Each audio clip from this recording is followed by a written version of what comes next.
Hello everyone, आप सबका वांगशान bubble में फिर से एक बार बहुत बहुत बहुत स्वागत है। चलिए मैरिड स्ट्रेंजर्स के पार्ट 34 को शुरू करते हैं। अब तक हमने देखा था जहान ईबो को एक सुपर बाइक गिफ्ट करता है, जिसे टेस्ट करते हुए वो दोनों जंगल में पहुंच जाते हैं, जहां जहान जंगल के बीचों बीच ईबो को रुकने को कहता है। अब देखते हैं आगे।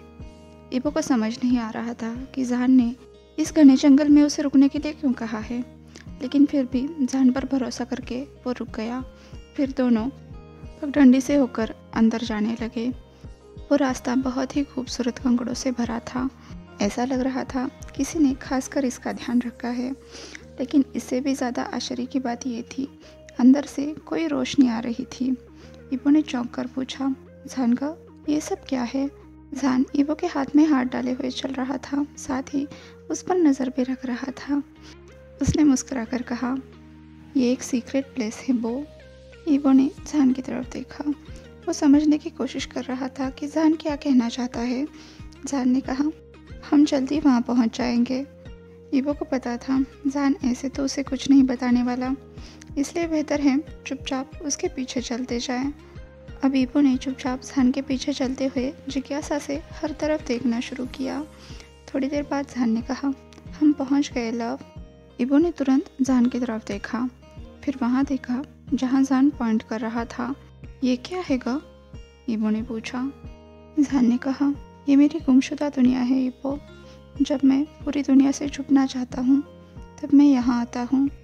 ईबो जिज्ञासा के साथ आगे बढ़ा। वो देखना चाहता था इस जगह में आखिर ऐसा क्या है जो जान ने इसे हाइड आउट के लिए चुना है। सामने एक घर था। ईबो जैसे जैसे उसके पास जा रहा था उसे उसकी खूबसूरती नज़र आ रही थी। जान तुरंत ईबो के पास आ गया। उसने उससे पूछा, लव क्या ये तुम्हें पसंद आया? ईबो ने तुरंत जान की तरफ देखते हुए कहा, पसंद? ये बहुत छोटा शब्द होगा इसके लिए गा। ये तो लाजवाब है। चांद की रोशनी में ये घर बहुत ही खूबसूरत लग रहा था, साथ में ईबो भी।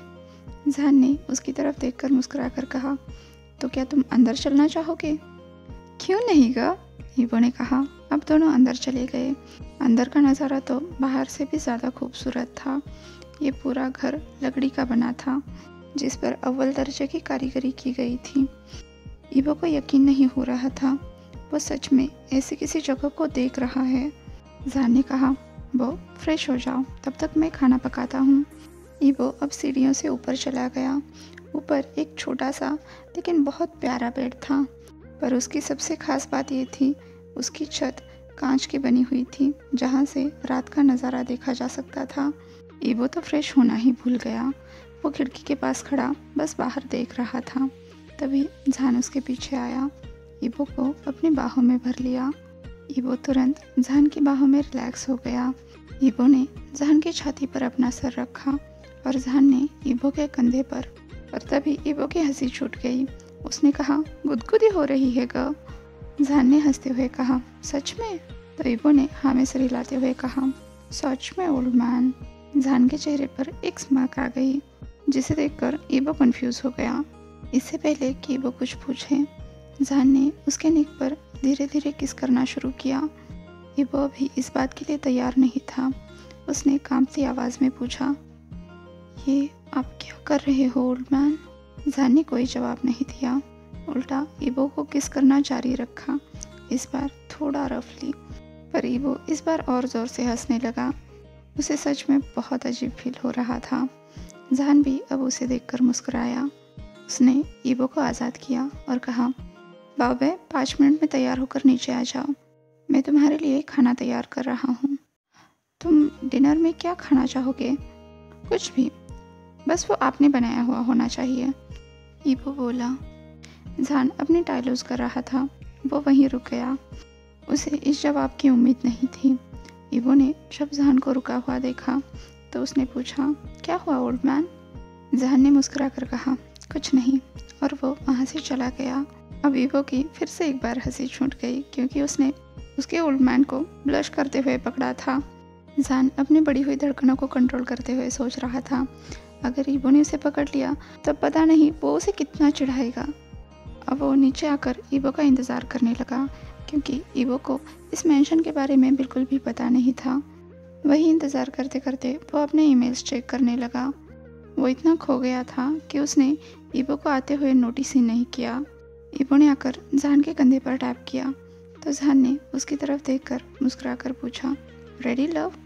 ईवो ने हाँ में सिर हिलाया तो जहान ने कहा, तो हम किचन की तरफ चले। अब दोनों हाथों में हाथ डाले किचन की तरफ चल दिए। जहान ने ईवो से कहा, वो किसी एक चेयर पर बैठ जाओ। अब जहान डिनर बनाने में बिजी हो गया और ईवो एकटक उसे ही देखने लगा।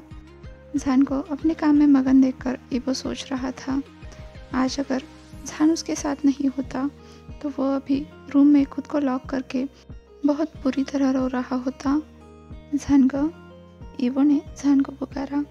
यस वो, जहान ने उसकी तरफ देखते हुए कहा। तो ईवो मुस्कुराकर बोला, शुक्रिया ग। जहान को कुछ समझ नहीं आया तो उसने कहा, क्यों वो? ईवो को समझ नहीं आया उसे आगे क्या बोलना चाहिए। वो बस सर झुकाकर वहीं बैठा रहा। जहान ने तुरंत अपना काम रोक दिया और वो ईवो के पास चला आया। उसने पूछा, क्या हुआ वो? ईवो कुछ भी कह नहीं पाया। जहान ने कहा, वो प्लीज़ काका को बताओ क्या हुआ है। ईवो बोलना तो चाहता था लेकिन कपकपाती आवाज़ में वो ठीक से बोल नहीं पा रहा था। ईवो तुरंत जहान के गले लग गया। जहान ने उस पर अपनी पकड़ कसते हुए कहा, क्या हुआ वो, बताओ तो सही। ईवो वही जहान के आगोश में खो चुका था। उसने कहा, कुछ नहीं ग, वो बहुत खुश है। ईवो अपनी पकड़ और मजबूत करते हुए बोला, ग आपको पता है जब भी बोबो हर्ट होता था वो बस खुद को लॉक कर लेता था और बहुत रोता था। बिना किसी को पता चले बोबो को संभालने वाला कोई नहीं था। आज पहली बार ऐसा हुआ है। बोबो रोकर भी खुश है क्योंकि उसके जहान का उसके साथ है, इसलिए वो आपसे थैंक्स कहना चाहता है। ईवो की आंखों से आंसू गिर गया। उसे वो समय याद आया जब उसके साथ कोई भी नहीं था। ये बात जहान के भी समझ में आई। कहीं ना कहीं उसी के दूर चले जाने से ईवो को इतना दर्द अकेले झेलना पड़ा था। उसने ईवो के आंसू पोंछते हुए कहा, ईवो काका भी सॉरी है। क्यों? ईवो ने पूछा। तो जहान ने कहा, ये मेरी गलती थी। पर उसकी बात काटते हुए ईवो बोला, नहीं का, आपकी गलती नहीं थी, इसलिए आपको माफ़ी मांगने की ज़रूरत नहीं है। अब तो मेरे लिए बस ये चीज़ मायने रखती है कि आप मेरे साथ हो और इस बात से मैं बहुत ज़्यादा खुश हूँ। ईवो की बात सुनकर जहान ने कहा, वो मैं हर वक्त तुम्हारे साथ हूँ, तुम्हारे लिए हूँ। तुम जो चाहो वो बात मुझसे शेयर कर सकते हो। मैं हर वक्त तुम्हारी बात सुनूंगा। आज जो कुछ भी हुआ उसके बारे में जब तुम कभी भी बात करना चाहो तो तुम बेझिझक आकर मुझसे कर सकते हो। अचानक से ईवो के चेहरे के भाव बदल गए। जहान ने कहा, लव, मैं ये नहीं कह रहा कि तुम्हें मुझे बताना चाहिए। मैं बस तुम्हें ये कह रहा हूँ, तुम्हारा जब भी कोई चीज़ शेयर करने का मन हो तो मैं हर वक्त तुम्हारे लिए मौजूद हूँ। ठीक है गा, ईवो ने कहा। जहान ने कहा, तो चलो खाना बनाते हैं। मेरे ख्याल से हम दोनों को बहुत भूख लगी है। अभी वो शर्मिंदा होते हुए जहान के बाहों से अलग हो गया। उसने कहा, ठीक है गा। 8:30 बजे तक दोनों ने खाना तैयार कर लिया। फिर डाइनिंग टेबल सजाई। दोनों खाना खाने के लिए बैठ गए। खाना खाते हुए ईवो ने पूछा, गा, ये कौन सी जगह है और यहाँ पर आपने घर क्यों बनाया हुआ है? जहान ने कहा, वो ये घर मेरे पेरेंट्स ने बनाया है। वो हमेशा वैकेशन यहीं पर गुजारा करते थे। यहाँ पर मेरी बहुत अच्छी यादें बसी हैं, इसलिए जब मेरे पेरेंट्स चले गए मैंने यहाँ पर आना बंद कर दिया। इंसान को जब भी मीडिया, पेपराजीज या बाहरी दुनिया से छुपना होता था, थोड़ी शांति चाहिए होती थी, वह हमेशा यहीं आया करता था। ऑफ कोर्स अपने पेरेंट्स के साथ। यहाँ पर किसी नौकर को भी आने की इजाज़त नहीं थी सिवाय शुमा और बटलर हान के। जान को अपनी यादों में खोया हुआ देखकर ईवो ने उसके हाथ पर हाथ रखते हुए पूछा, आप ठीक हो ना गा? हाँ लव, जान ने कहा। दोनों का खाना ख़त्म हो चुका था। जान ने कहा, ईवो हमें ये सब साफ़ करना पड़ेगा क्योंकि यहाँ पर अब कोई नहीं आने वाला। ठीक है गा, ईवो ने कहा। अब दोनों भी किचन की साफ़ सफाई में लग गए। 9:30 बजे सब कुछ साफ़ करने के बाद जान सोफ़ा पर बैठकर अपनी कुछ फाइल्स चेक करने लगा। ईवो उसके गोद में सोया हुआ था। वो बहुत थक चुका था, लेकिन जो कि उसे जान की आदत लग चुकी थी, अब वो उसके बिना सोना ही नहीं चाहता था। इसलिए बार बार जमाई देते हुए भी खुद को जगह रखने की कोशिश कर रहा था। जान एक हाथ से लैपटॉप पर काम कर रहा था, दूसरे हाथ से ईवो के सर को सहला रहा था, थपथपा रहा था। पूरे घर में शांति फैली हुई थी, जिसे कुछ देर बाद ईवो ने भंग कर दिया। जैसे ही उसे थोड़ी बहुत नींद आने लगती, वो दो लोगों की बातें उसके दिमाग में घूमने लगती। ईवो बार बार डिस्टर्ब हो रहा था, बार बार जान की गोद में हिल-डुल कर अपनी जगह सही करने की कोशिश कर रहा था। जान ने थपथपाते हुए उससे पूछा, वो नींद नहीं आ रही है? ईवो ने आंखें खोलते हुए कहा, हाँ। जान ने पूछा, क्या कोई चीज़ तुम्हें परेशान कर रही है? ईवो की भौहें सिकुड़ी। जान ने कहा, वो अगर तुम्हें कोई परेशानी है तो तुम शेयर कर सकते हो, शेयर करने से दिल हल्का होता है। जान की बात सुनकर ईवो सोच में पड़ गया और जान फिर से एक बार लैपटॉप में बिजी हो गया। कुछ देर बाद ईवो ने कहा, ग? हाँ, जान ने जवाब दिया। तो ईवो ने कहा, ग, आपको कैसा लगेगा अगर कोई आपसे ये कहे कि आपने जो कुछ भी कमाया है वो आपकी खूबसूरती की वजह से है, ना कि आपकी मेहनत की वजह से? ईवो की बात सुनकर जान चौंक गया, पर उसके चेहरे के एक्सप्रेशन देखकर वो समझ गया ईवो उससे उत्तर की अपेक्षा कर रहा है। जान ने कहा, वो इस दुनिया में दो तरह के लोग होते हैं। एक वो जो तुम्हें जानते हैं, तुम्हारी रिस्पेक्ट करते हैं, तुम्हारे काम की रिस्पेक्ट करते हैं, और दूसरे वो जो तुम्हें हर वक्त नीचा दिखाने की कोशिश करते हैं। तुम चाहे कितना भी बड़ा काम क्यों ना करो, उनकी नज़र में तुम हमेशा छोटे रहते हो। वो हमेशा तुम्हारे बारे में बातें बनाते रहते हैं, तुम्हें नीचा दिखाने की कोशिश करते रहते हैं। तो अब ये हम पे डिपेंड करता है हम किस पर ध्यान दें, जो अपने हैं उन पर, या जो लोग हमें नीचा दिखाते हैं उन पर। नीचा दिखाने वाले लोगों पर ध्यान देने से हम हमेशा दुखी रहेंगे, है ना? इससे बेहतर है हम उन पर ध्यान ही ना दें, जैसे कि मैं करता हूँ। मतलब? ईवो ने पूछा। जान ने ईवो का हाथ अपने हाथ में लेते हुए कहा, ईवो, तुम्हें पता है जब मैंने सीईओ की पोजीशन ली थी, मैं बस 20 साल का था। लोग हमेशा मेरे बारे में बातें करते थे कि मैं शाओस का उत्तराधिकारी हूँ, इसलिए मुझे ये सब मिला है, मैं इसके लायक नहीं हूँ। पर जैसे जैसे उन्होंने मेरा काम देखा, उनके मुंह अपने आप बंद होते गए। लोग मेरी रिस्पेक्ट करने लगे, सम्मान करने लगे, लेकिन फिर भी उनमें से कुछ है जो आज भी मेरे पीठ पीछे मेरे बारे में बातें करते रहते हैं। उनकी नज़र में मैं अब भी ये पद संभालने के काबिल नहीं हूँ। तुम्हें पता है ऐसे में मैं क्या करता हूँ? ईवो, जो सारी बातें शांति से सुन रहा था, उसने पूछा, आप क्या करते हो? जान ने कहा, मैं उन्हें इग्नोर करता हूँ, क्योंकि मुझे अपनी क्षमता पर पूरा भरोसा है। मुझे पता है मैं क्या कर सकता हूँ। मैंने अपने बलबूते पर ही इतना सब कुछ हासिल किया है ना, तो अब मेरे लिए बस ये चीज़ मायने रखती है कि मैं खुद के बारे में क्या सोचता हूँ, खुद पर कितना विश्वास रखता हूँ, मेरे करीबी मुझ पर कितना विश्वास रखते हैं।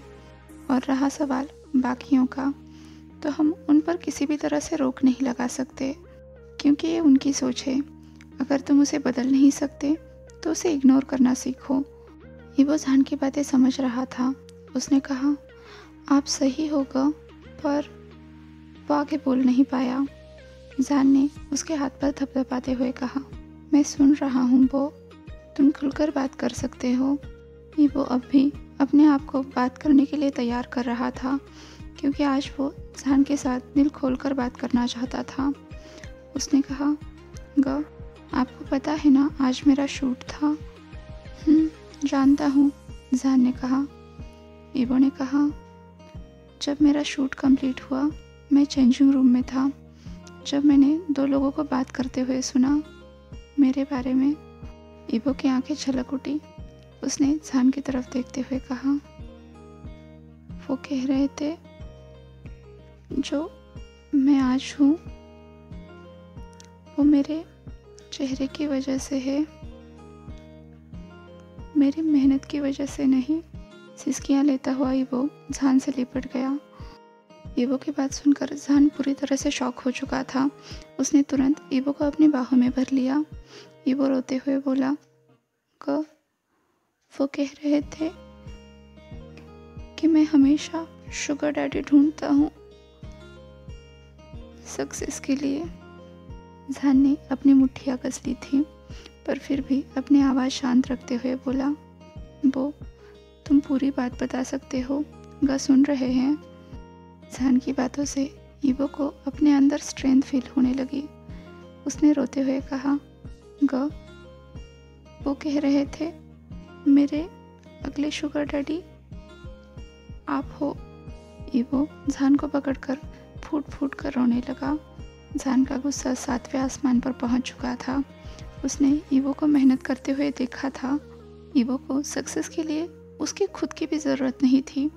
कोई इस बात को इतना नज़रअंदाज कैसे कर सकता है? कोई उसके ईवो के बारे में इतनी बुरी बात कैसे बोल सकता है? पर अभी उसका गुस्सा करने का समय नहीं था। उसने अपने आप को शांत किया। अभी उसे ईवो को समझाना था। उसने ईवो के सर पर हाथ फिराते हुए कहा, वो मेरी तरफ देखो। ईवो ने रोती हुई आंखों से जहान की तरफ देखा। उन आंखों से जहान के दिल में हजारों गोलियां दागी जा रही थी। जहान ने उन आंखों पर किस करते हुए कहा, ईवो तुम्हें सक्सेस पाने के लिए किसी और की ज़रूरत नहीं है। आज जो कुछ भी तुम हो अपने बलबूते पर हो, इसलिए ऐसे लोगों को नज़रअंदाज करना सीखो। ईवो ध्यान से जहान की बात सुनने लगा। जहान ने कहा, तुम सुपरस्टार वांग ईवो हो। तुम्हें यहाँ तक आने के लिए किसी और की ज़रूरत नहीं है। तुम अपने लिए काफ़ी हो। ईवो जहान की आंखों में देखते हुए बोला, सच में ग? जहान ने ईवो को फिर से अपनी बाहों में लेते हुए कहा, वो मुझे पता है मेरा ईवो कितना हार्ड वर्किंग है। उसे किसी और की ज़रूरत नहीं है, इसलिए ऐसे लोगों को इग्नोर कर दो। उसने ईवो को थपथपाना शुरू किया। उसकी पीठ को सहलाते हुए उसे सुलाया। जब उसे यकीन हुआ ईवो सो चुका है, वो ईवो को बेडरूम में लेकर गया। उसे ठीक से सुलाया, फिर उसके माथे पर किस करते हुए बोला, मैं उन लोगों को ज़रूर सबक सिखाऊंगा लव, जिन्हें तुम्हारी रिस्पेक्ट करना नहीं आता। ईवो जहान से लिपट गया। जहान ने भी उसे बाहों में ले लिया और अपनी आंखें बंद कर ली। आज के लिए बस इतना ही। आपसे कल मिलती हूँ। तब तक के लिए अपना ख्याल रखिए। वीडियो पसंद आया हो तो लाइक, शेयर और कमेंट कर दीजिए। अभी तक चैनल को सब्सक्राइब नहीं किया है तो सब्सक्राइब भी कर दीजिए। और हाँ, वांग एंड बबल में खुश रहिए। Thank you.